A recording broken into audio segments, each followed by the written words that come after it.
सभागृहात आणि मंचावर उपस्थित सर्व मान्यवरांना मी वंदन करतो.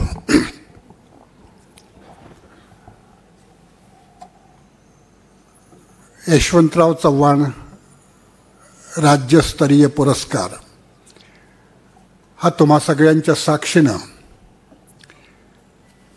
आणि आपले आदरणीय नेते शरदराव पवार यांच्या हस्ते मला प्रदान करण्यात आलेला आहे. या समारंभाला आणि ज्यांच्या उपस्थितीमध्ये हा पुरस्कार मला दिला गेला आहे त्या यशवंतराव प्रतिष्ठानच्या कार्याध्यक्षा सुप्रियाताई सुळे, हेमंतजी टकले आणि अनिल काकोडकर आणि या समारंभाचे अध्यक्ष शरदचंद्रजी पवार. या सभागृहामध्ये अनेक नामवंत व्यक्ती बसलेले आहेत. आमचे जब्बार पटेल आहेत, आणखी इतर आहेत. आमचे अनिल देशमुख आहेत, आमचे थूल साहेब आहेत. अनेक लोक मान्यवर इथे बसले आहेत. तुम्हा सगळ्यांच्या साक्षीनं मी हा पुरस्कार अत्यंत विनम्र मनानं स्वीकारलेला आहे. खरं म्हणजे बहिणींनो आणि भावांनो,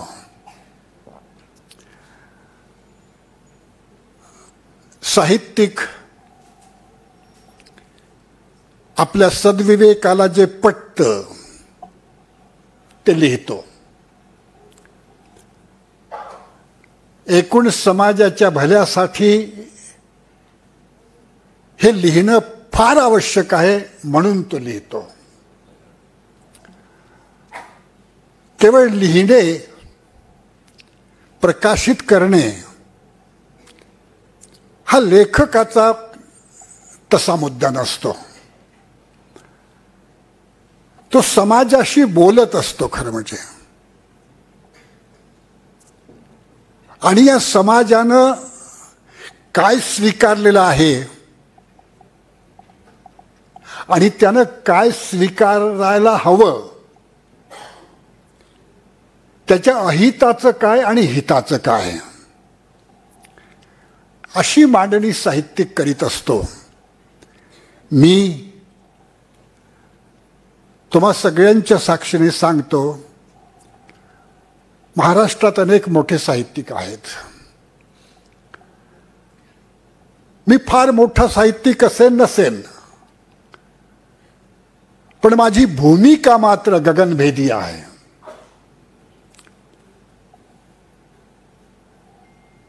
शोषण सत्ताकाच्या विरुद्ध बोलणे, परखडपणे बोलणे, विषमतेच्या विरुद्ध प्रखरपणे बोलणे, पण नुसतं विषमतेच्या विरुद्ध, शोषण सत्ताकाच्या विरुद्ध बोलणं हे पुरेसं पडत नाही. शोषण सत्ताकाचं काही एक तत्वज्ञान असतं पहा, एक तत्वव्यूह असतो आणि हे संपूर्ण शोषण सत्ताक त्या तत्वव्यूहावर आधारलेलं असतं. लेखकानं ही व्यक्ती शोषण करते त्या व्यक्तीवरती केवळ प्रहार करून किंवा तिला नाकारून चालत नाही. या व्यक्तीला शोषणाचे जे अधिकार त्या शोषक समूहाच्या तत्वज्ञानाने दिलेले असतात, त्या तत्वज्ञानावरती तुम्हाला प्रहार करावे लागतात, ते तत्वज्ञान उद्ध्वस्त करावं लागतं. आपल्या साक्षीने सांगतो की मी ही भूमिका नीट समजावून घेऊन भारताच्या इतिहासातून, वर्तमानातून ही भूमिका नीट समजावून घेतलेली आहे आणि मी लिहितो आहे. खरं म्हणजे माझ्यासारख्या साहित्यिकाला पुरस्कार देणं हे अनेकांना अडचणीचं होतं. खरं म्हणजे त्याला कारण माझी भूमिका आहे. पण आणि आपल्या साक्षीने मी सांगतो, पवार साहेबांना हे माहिती आहे, मी अनेक पुरस्कार नाकारलेले आहेत ताई. मी त्याची फिकीर नाही करत, चिंता नाही करत. माझ्या फुले शाहू आंबेडकर या कुटुंबाच्या विचाराचे लोक असतील, त्यांनी 100 रुपये दिले, 500 दिले, 1000 रुपयाचा पुरस्कार दिला तरी मी घेईन. बाकीच्यांचे मला कुठलेही पुरस्कार नकोत, मी घेणारच नाही. हे एक आपल्या साक्षीनं सांगतो. पण यशवंतराव प्रतिष्ठानचा पुरस्कार मी स्वीकारला, गौरवानं स्वीकारला. हा पुरस्कार स्वीकारताना माझ्या भूमिकेला कुठं वाकावं लागलं नाही. ती ताट आहे. यशवंतराव चव्हाण पुरस्कार स्वीकारताना माझी भूमिका कुठेही अशी झुकलेली नाही. झुकण्यासारखं इथं काहीही नाही, म्हणून मी हा पुरस्कार स्वीकारला. सुप्रियाताई, शरद पवार साहेब यांना मी एक सांगतो की तुम्ही हा पुरस्कार एका शाळेतच न जाणाऱ्या मुलाला दिलेला आहे.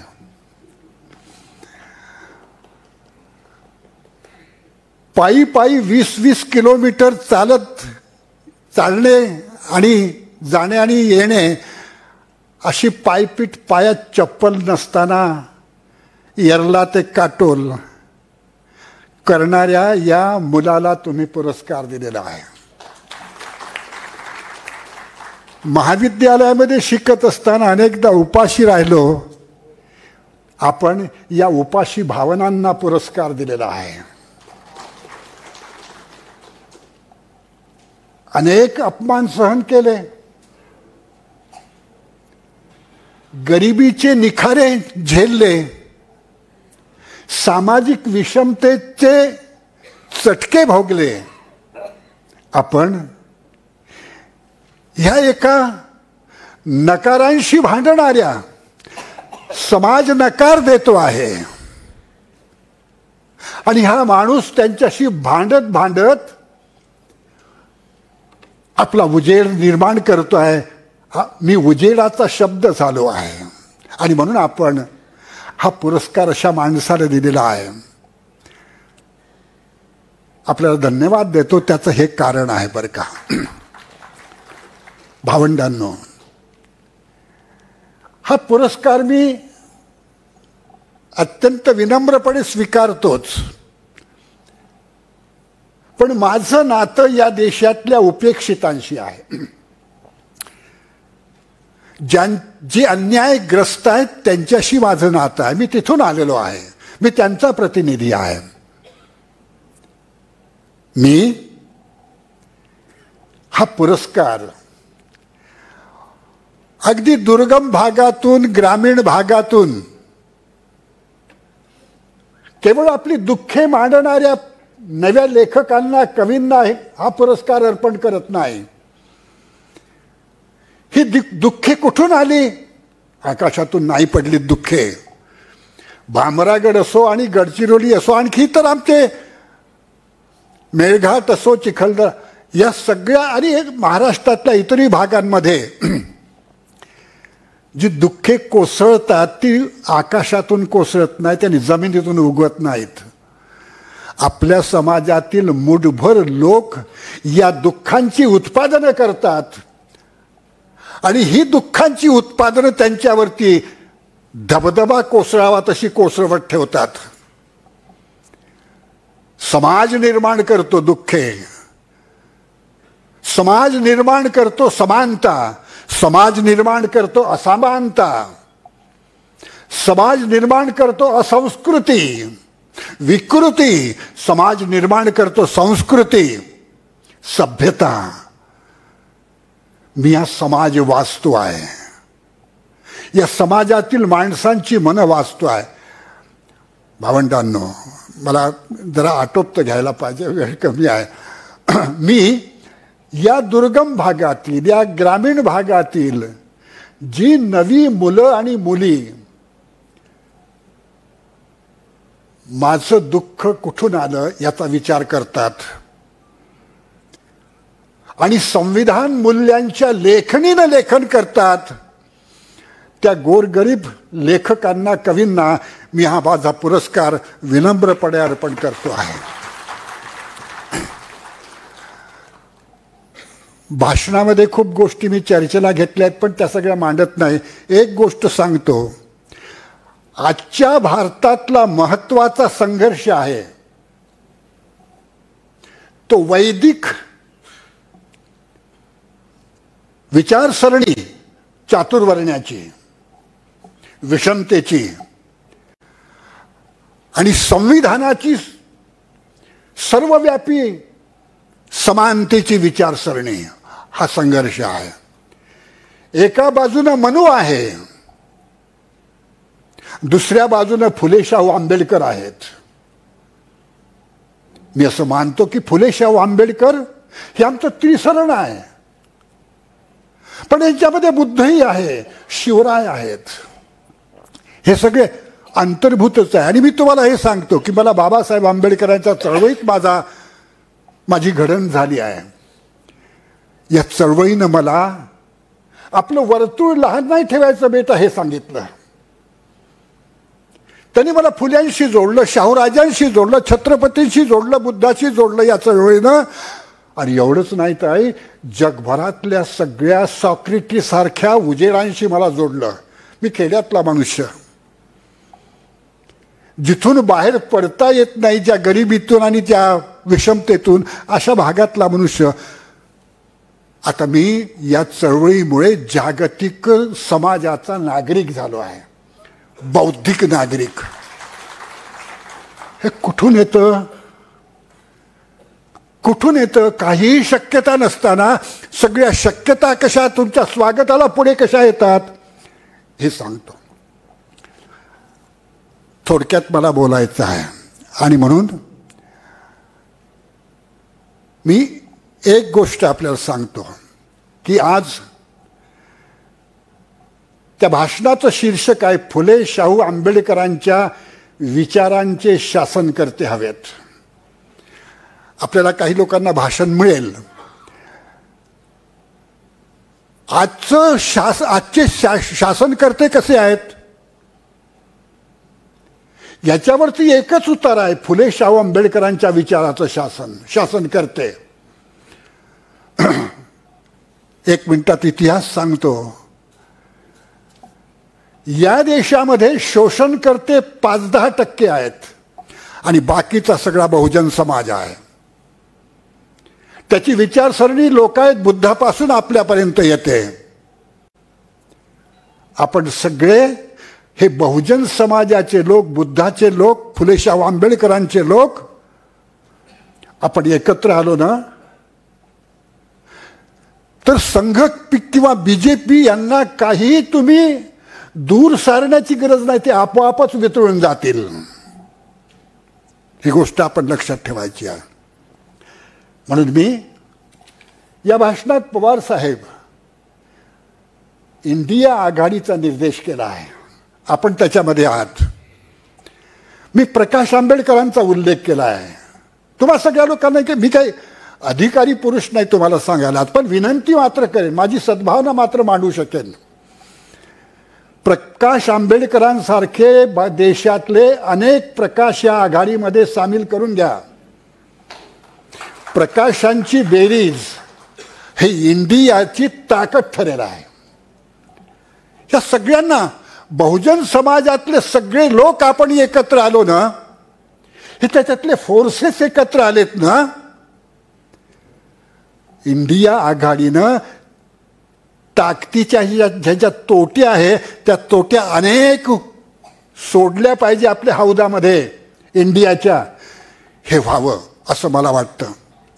तुम्हाला एक सांगू, आणि मी या भाषणात हेही सांगितलं आहे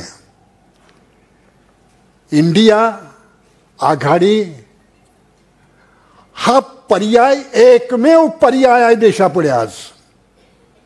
आणि त्या पर्यायाची यशस्वीता आपण सगळे बहुजन एकत्र आलो तरच शक्य आहे. आपल्याला काही अहंकार, काही आग्रह बाजूला ठेवावे लागतील. हे विस्ताराने लिहिले आहे पण मी ते बोलत नाही. आपण व्यक्तिगत स्वार्थासाठी, माझ्या पक्षासाठी, माझ्या अमुक याच्यासाठी असं करत करत आघाडीला मिळणारी संपूर्ण सत्ता, इंडियाला मिळणारी संपूर्ण सत्ता ही नाकारू नये. असं झालं तर हिंदू राष्ट्र तुमच्या मानगुटीवर बसणार आहे. हेही तुम्हाला मी सांगून ठेवतो 24 मध्ये. म्हणून आघाडी, इंडिया आघाडी ही मजबूत झाली पाहिजे. मी या भाषणात हे सांगितलं की तुम्ही जर सगळे एकत्र आलात तर आम्ही सगळे मित्र तुमच्या सोबत आहोत. आता शेवटचा मुद्दा सांगतो की साहित्यिक कसा असतो. तो जीवनातले हे माणसांचे संबंध वाचतो. हे संबंध असे का, हे अपरिहार्य आहेत का. जातींचे संबंध, धर्मांचे संबंध, परस्पर द्वेषाचे संबंध हे अपरिहार्य नाही आहेत. हे वर्चस्ववाद्यांनी निर्माण केलेले कृत्रिम संबंध आहेत. या संबंधांमध्ये संबंधांचा पर्याय आपल्याला फुले शाहू आंबेडकरांनी दिलेला आहे. भावंडांनो, मी हे मानतो की साहित्यिक काय करतो. हा जो खंडन पक्ष आहे, पूर्व पक्ष म्हणतो त्याला, विरोधक आणि पर्याय या दोन्ही बाजू मांडतो. आणि त्यातून हा साहित्यिक काय करतो. आपण काय करतो, धान्यामध्ये केर कचरा असेल, खडे असतील, आपण ती वेचून काढतो आणि धान्य आपण अन्न म्हणून वापरतो. व्यक्तीच्या स्वास्थ्यासाठी हे जसं आवश्यक आहे तसं समाजातील केर कचरा आणि खडे जे समतेला बाधक असतात, सभ्यतेला बाधक असतात, ते खडे बाजूला करून आपण सगळ्यांच्या हिताचा विचार हा करत राहतो.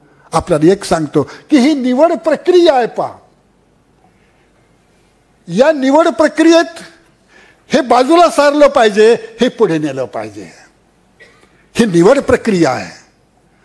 ही निवड प्रक्रिया लेखकाला, साहित्यिकाला त्याची भूमिका देते, त्याची जीवनदृष्टी देते. आणि म्हणून साहित्यिकानं एक भूमिका सतत लक्षात ठेवली पाहिजे की माझ्या जातीचं नव्हे, जातीविहीन भारताचं, माझ्या पक्षाचं नव्हे, पक्षविहीन भारताचं, माझ्या प्रांताचं नव्हे, प्रांतविहीन सार्वभौम भारताचं स्वप्न माझ्या डोक्यात आहे. आपल्याला सांगू, पटेल साहेब, उद्धव ठाकरे बोलले ते मला फार महत्वाचं वाटतं. काय म्हणाले ते म्हणाले, माझं हिंदुत्व कसं आहे, जरी मुसलमानांचा राग करीत नाही ते. याचा अर्थ कुठल्याही धर्माचा मी द्वेष करत नाही. ते हिंदुत्व, हे हिंदुत्व याचा अर्थ मग धर्मनिरपेक्षताच असा होतो. माझ्यासारख्या माणसाला मुसलमानांचा नाही, बौद्धांचा नाही, ख्रिश्चनांचा नाही, आणखी कुठल्याही धर्माचा राग नाही. धर्माबद्दल मी भरपूर लिहिलंय त्या भाषणामध्ये. कुठल्याही धर्माचा आणि कुठल्याही माणसाचा राग नाही. तुम्हाला खरं सांगू, माणूस माणसाला भेटला ना तर प्रेम निर्माण होतं. एक हैवान आणि एक माणूस एकत्र आले ना तर संघर्ष निर्माण होतो. ही गोष्ट आपण लक्षात ठेवा. म्हणून ही भूमिका पवार साहेब ठाकरे सोबत आहेत. मला खात्री आहे त्यांच्या चर्चा होत असतीलच. ही भूमिका उगीच येत नाही. ही सर्व धर्म समभावाची भूमिका. आपापले धर्म तुम्ही नाकारा असा त्याचा अर्थ नाही. ही धर्मनिरपेक्षतेची भूमिका, या देशाची संमिश्र संस्कृती जपण्याची भूमिका ही आपण अंगीकारली पाहिजे. लेखक ही अंगीकारतो भूमिका. आणि म्हणून मला स्वतःला या निमित्तानं आपल्याला हे सांगायचं आहे की आजचा पर्याय काय, राजकीय पर्याय, तुमचा फुटीरपणा तुमच्या पराभवाच्या तयारीचा सगळा जाहीरनामा आहे. हे लक्षात ठेवा. एकत्र या. बाबासाहेब आंबेडकरांनी सांगितलं तुम्ही सगळे एकत्र या. संविधानानं तुम्हाला सत्तेच्या किल्ल्या दिल्या आहेत, सत्तेची सूत्र तुमच्या हातात दिलेली आहेत. फक्त तुम्ही एकत्र या. एकत्र येताना ज्या गोष्टी अडथळ्यासारख्या वाटतात त्या नष्ट करा. एकत्र या, सत्ताधारी व्हा. पवार साहेब, हे सत्तांतर झालं पाहिजे आणि ते केवळ सत्तांतर नाही, ते मूल्यांतर झालं पाहिजे. म्हणजे फुले शाहू आंबेडकरांची सत्ता आली पाहिजे, त्या विचाराची सत्ता आली पाहिजे. आपण यासाठी प्रयत्न करावेत. संपूर्ण भारत या दृष्टीने एकत्र बांधावा, संविधानाच्या धाग्यानं एकत्र बांधावा, अशा प्रकारची अपेक्षा व्यक्त करतो. आणि यशवंतराव चव्हाण पुरस्कार हा माझ्यासारख्या एका साहित्यिकाला, एका गगनभेदी ज्याच्या निष्ठा आहेत, मी कुठेही वाकत नाही पहा, अशा साहित्यिकाला आपण दिला. त्याबद्दल शरद पवारांचे, सुप्रियाताई सुळेंचे, त्यांच्याबद्दल मी मनापासून कृतज्ञता व्यक्त करतो. आपण या कार्यक्रमाला आवर्जून उपस्थित राहिला. सगळा कार्यक्रम आणि माझं बोलणं आपण ऐकून घेतलं, पाहून घेतलं, त्याबद्दल तुम्हाला धन्यवाद देतो आणि थांबतो. जय संविधान, जय फुले शाहू आंबेडकर.